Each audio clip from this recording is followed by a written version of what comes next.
મિત્રો પ્રથમ મોસમ સમાચાર ઉપર એક નજર કરીએ તો સપ્ટેમ્બર મહિનામાં લોકોને બેવડી ઋતુનો અહેસાસ થયો। ભાદરવાનો તડકો આ સાથે જ વરસાદી માહોલ પણ જોવા મળ્યો। આ મહિનામાં વરસાદની સિસ્ટમો સક્રિય થતાની સાથે જ અનેક વિસ્તારોમાં વરસાદ પણ પડ્યો હતો। ત્યારે હવામાન નિષ્ણાત અંબાલાલ પટેલના જણાવ્યા પ્રમાણે ઓક્ટોબર મહિનામાં પણ વારંવાર વાતાવરણમાં પલટો આવ્યા કરશે। હવામાન નિષ્ણાત અંબાલાલ પટેલે જણાવ્યું કે ઓક્ટોબર મહિનામાં ગરમી વધુ પડશે અને સમુદ્રમાં વાવાઝોડા થવાની પણ સંભાવનાઓ રહેશે। બંગાળની ખાડીમાં ભારે વાવાઝોડા સક્રિય થશે અને અરબી સમુદ્રમાં પણ વાવાઝોડું સક્રિય થવાની શક્યતાઓ રહેશે, જેનો માર્ગ ઓમાન તરફનો રહી શકે તેવી સંભાવનાઓ છે। મિત્રો, તે અંગેની સ્થિતિ વાવાઝોડું સક્રિય થઈ ગયા બાદ નક્કી થાય છે। અંબાલાલ પટેલે વધુમાં જણાવ્યું કે બંગાળના ઉપસાગરની શાખા દક્ષિણ તટ ઉપર ભારે વરસાદ લાવી શકે છે અને તેની અસર ગુજરાત સુધી પણ થઈ શકે। આ વખતે વેસ્ટર્ન ડિસ્ટર્બન્સની અસર હોય તો ગુજરાતમાં હળવો વરસાદ આવી શકે છે। વેસ્ટર્ન ડિસ્ટર્બન્સ વધુ બને તો માવઠા પણ વધુ થઈ શકે છે। શરદ પૂનમથી દેવ દિવાળી સુધીમાં ઘણા પલટાઓ આવવાના છે। હવામાન નિષ્ણાત અંબાલાલ પટેલે જણાવ્યું કે 30 સપ્ટેમ્બરથી ઉઘાડ નીકળી જશે અને અકળામણ અનુભવાય તેવો તડકો પણ પડશે, પરંતુ નવરાત્રિની શરૂઆતમાં હસ્ત નક્ષત્રના કારણે ગાજવીજ સાથે હળવો વરસાદ પડી શકે છે। તેમજ નવરાત્રિના મધ્ય ભાગમાં તડકો પડશે અને નવરાત્રિના અંતમાં ફરી એક વખત ઘેલી ચિત્રા નક્ષત્રને કારણે પણ વરસાદ થવાનો છે। હવામાન નિષ્ણાતે આગાહીમાં જણાવ્યું કે પ્રચંડ વાવાઝોડા બનવાની શક્યતાઓ રહેશે અને તેની અસરને કારણે વેસ્ટર્ન ડિસ્ટર્બન્સની અસરને કારણે તો અરબી સમુદ્રના ભેદને કારણે પણ માવઠા થવાની શક્યતાઓ રહેશે। વધુ પડતા માવઠા વેસ્ટર્ન ડિસ્ટર્બન્સને કારણે આવશે, કારણ કે રાતા સમુદ્રમાં અને કાળા સમુદ્રમાં ભૂમધ્ય મહાસાગરથી અરબ સાગરમાં વેસ્ટર્ન ડિસ્ટર્બન્સ ઘણા આવ્યા કરશે, એટલે આ વખતે માવઠા થવાની શક્યતાઓ વધુ રહેશે। હવામાન નિષ્ણાતે એમ પણ જણાવ્યું કે 3 થી લઈને 5 ઓક્ટોબર વરસાદ થવાની શક્યતાઓ છે, તેમાં 7મી થી લઈને 12 સુધી પણ વરસાદ થવાનો છે। 17 થી લઈને 30 ઓક્ટોબર સુધીમાં વારંવાર હવામાનમાં પલટા આવ્યા કરશે। ઓક્ટોબર મહિનામાં 2 વાવાઝોડા બનશે। બંગાળની ખાડીમાં વાવાઝોડું બનશે, જેની અસર 14 થી લઈને 28 ઓક્ટોબરના રહેવાની છે। અરબી સમુદ્રમાં પણ 7 થી લઈને 13 ઓક્ટોબર હલચલ થશે અને 28 ઓક્ટોબરની આસપાસ વાવાઝોડું બનવાની શક્યતાઓ રહેશે। જોકે આ વાવાઝોડું બન્યા બાદ તેનો માર્ગ નક્કી કરી શકાશે। હવે મિત્રો આગળ વાત કરીએ તો ભારતના પાડોશી દેશ એવા નેપાળમાં હાલ પૂરની પરિસ્થિતિ જોવા મળી રહી છે। મિત્રો, આ સર્જાયેલા પૂર અને ભૂસ્ખલનને લીધે જીવ ગુમાવનારા લોકોની સંખ્યા વધીને 192 ઉપર પહોંચી ગઈ છે, તો આ સાથે જ 42 લોકો ગુમ થયાના સમાચાર મળ્યા છે। પૂર સંબંધિત ઘટનામાં 111થી વધુ લોકો ઘાયલ થયા છે। શુક્રવારથી પૂર્વીય અને મધ્ય નેપાળનો મોટો ભાગ જળમગ્ન થઈ ગયો છે। ગૃહ મંત્રાલયના પ્રવક્તા એવા ઋષિરામ ખોખરેલે જણાવ્યું છે કે પૂર સંબંધિત ઘટનાઓમાં 111 લોકો ઘાયલ થયા છે। પૂર, ભૂસ્ખલન, પાણીમાં ડૂબી જવાને કારણે 42 લોકો ગુમ છે। દેશભરમાં મુશળધાર વરસાદને કારણે ભૂસ્ખલન અને પૂર બાદ મૃત્યુઆંક વધીને 192 થઈ ગયો છે।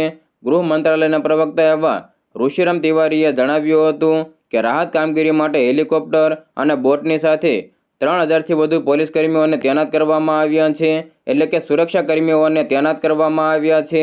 કાઠમંડુની તમામ ડોમેસ્ટિક ફ્લાઇટ શુક્રવાર સાંજથી રદ કરવામાં આવી છે, જેને કારણે 150થી વધુ ફ્લાઇટને અસર થઈ શકે છે। જોકે આંતરરાષ્ટ્રીય ફ્લાઇટ હજુ પણ ચાલુ છે। પોલીસ કાટમાળ હટાવીને રસ્તાઓ ફરી ખેલવાનો પ્રયાસ કરી રહી છે, જેથી ટ્રાફિક સામાન્ય થઈ શકે। હવામાન પરિવર્તનને કારણે નેપાળમાં વરસાદ અને પૂરની ઘટનાઓ વધી રહી છે। આ વર્ષે અત્યાર સુધીમાં 170થી વધુ લોકોએ જીવ ગુમાવ્યા છે। નેપાળમાં દર વર્ષે જૂનથી સપ્ટેમ્બર દરમિયાન ચોમાસામાં તબાહી મચે છે, પરંતુ આ વખતે સ્થિતિ વધુ ગંભીર છે। તમામ સુરક્ષા એજન્સીઓની મદદથી સર્ચ અને રેસ્ક્યુ ઓપરેશન પણ ચાલુ છે। નેપાળ સેનાએ દેશભરમાંથી 162 લોકોને હવાઈ માર્ગે નીકાળ્યા છે। પોખરેલે કહ્યું કે પૂરથી પ્રભાવિત 4000 લોકોને નેપાળ સેના, નેપાળ પોલીસ અને સશસ્ત્ર પોલીસના જવાનોએ બચાવ્યા છે। હવે મિત્રો, જો તમે આ વિડીયો અમદાવાદથી જોઈ રહ્યા છો અને તમે અમદાવાદી છો તો આ વિડીયો તમારા માટે ખૂબ જ કામનો છે। મિત્રો, અમદાવાદમાં નવરાત્રી દરમિયાન યોજવામાં આવતા ગરબા મહોત્સવમાં તમામ ફૂડ સ્ટોલોને લાયસન્સ ફરજિયાત કરવામાં આવ્યા છે। Food safety and standard act મુજબ તમામ ખાણીપીણા સ્ટોલ ધારકોને લાયસન્સ લેવું ફરજિયાત કરવામાં આવ્યું છે। એએમસી પાસેથી તમામ ગરબા મહોત્સવના આયોજકોને ફૂડ સ્ટોલ માટે લાયસન્સ લેવું ફરજિયાત કરવામાં આવ્યું છે. ઉલ્લેખનીય છે કે નવરાત્રી દરમિયાન ગરબા પાર્ટી પ્લોટમાં ગરબા રસિકો ફૂડ પણ આરોગતા હોય છે, ત્યારે ફૂડની ક્વોલિટી જળવાઈ રહે જેને લઈને આ લોકોના આરોગ્ય હિતકારી નિર્ણય કરવામાં આવ્યો છે.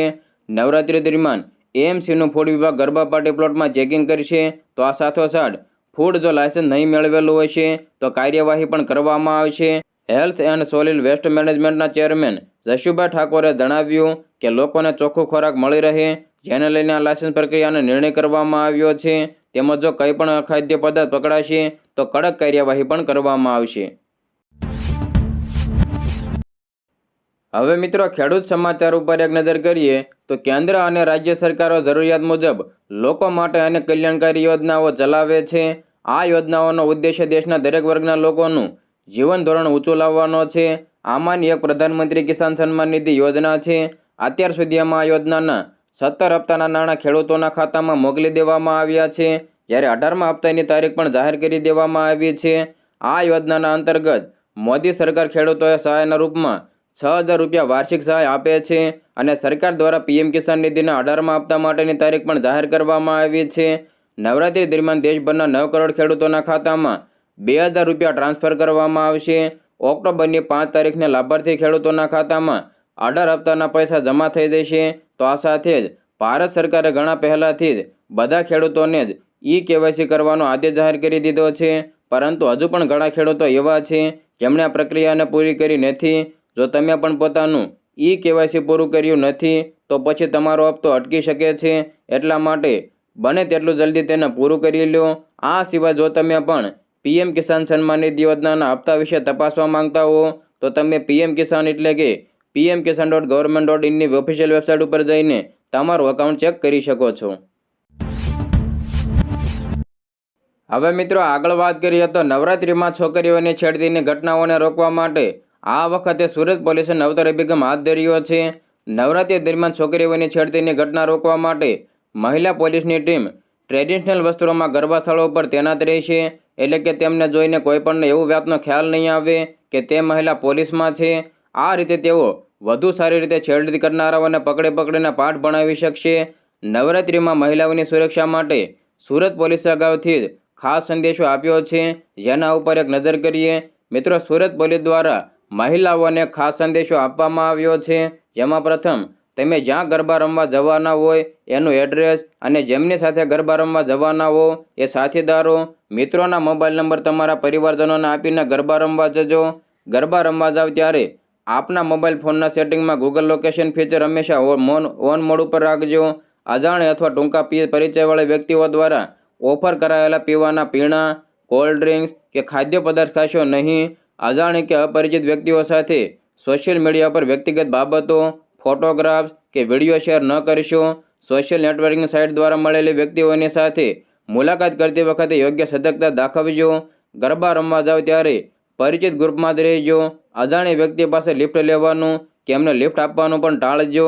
કોઈ પણ અજાણી વ્યક્તિ કે અપરિચિત વ્યક્તિ સાથે એકાંતવાળી કે અવાવરૂ જગ્યાએ ન જશો. હવે મિત્રો, ટ્રાફિકની સમસ્યાના નિવારણ માટે સીએમ ભૂપેન્દ્ર પટેલે જે મોટો નિર્ણય કર્યો છે તેના ઉપર એક નજર કરીએ. મિત્રો, ગુજરાતના મુખ્યમંત્રી ભૂપેન્દ્ર પટેલે મહત્વપૂર્ણ પ્રજાલક્ષી નિર્ણય કર્યો છે, જેમાં રાજ્યના સાંકડા પુલ સ્ટ્રક્ચરને પહોળા કરવા માટે 245 કરોડ રૂપિયા મંજૂર કર્યા છે. આ નિર્ણયથી રાજ્યના 20 જેટલા માર્ગો પરના 41 સાંકડા પુલ સ્ટ્રક્ચરના વાઇડનિંગની ટ્રાફિક જામ થવાની સમસ્યાનું નિવારણ આવશે. મિત્રો, પહોળાઈને અનુરૂપ વાઇડનિંગની કામગીરી કરવામાં આવશે.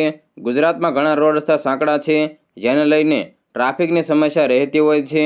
જ્યારે ગુજરાતના મુખ્યમંત્રી દ્વારા લેવાયેલા નિર્ણયથી આ સમસ્યાનું નિવારણ થઈ શકશે. માર્ગ અને મકાન વિભાગ હવે આવા સાંકડા પુલ અને સ્ટ્રક્ચરને રસ્તાઓની પહોળાઈને અનુરૂપ વાઇડનિંગ કામ કરવાની કામગીરી હાથ ધરશે. રાજ્યમાં કુલ મળીને એવા 41 પુલો કે સ્ટ્રક્ચર છે જેની પહોળાઈ રસ્તાઓની પહોળાઈ કરતાં સાંકડી છે. આના પરિણામે આવા પુલો સ્ટ્રક્ચર ઉપર ટ્રાફિક જામ થવાની સમસ્યા ઊભી થતી હોય છે. મિત્રો, મુખ્યમંત્રી ભૂપેન્દ્ર પટેલના ધ્યાને આ વિષય આવતા તેમના લોકોને ટ્રાફિક જામની સમસ્યા ભોગવવી ન પડે તેમજ ઝડપી અને સલામતી યાતાયાત થઈ શકે તે હેતુસર 245 કરોડ રૂપિયા સાંકડા પુલો અને સ્ટ્રક્ચરના વાઇડનિંગની માટે ફાળવ્યા છે. મુખ્યમંત્રીના જનહિતકારી નિર્ણયથી આગામી દિવસોમાં રાજ્યના રોડ ઇન્ફ્રાસ્ટ્રક્ચર નેટવર્કમાં વધુ સુવિધાજનક નેટવર્ક નાગરિકોને ઉપલબ્ધ થશે અને ઇઝ ઓફ લિવિંગમાં પણ વૃદ્ધિ થશે.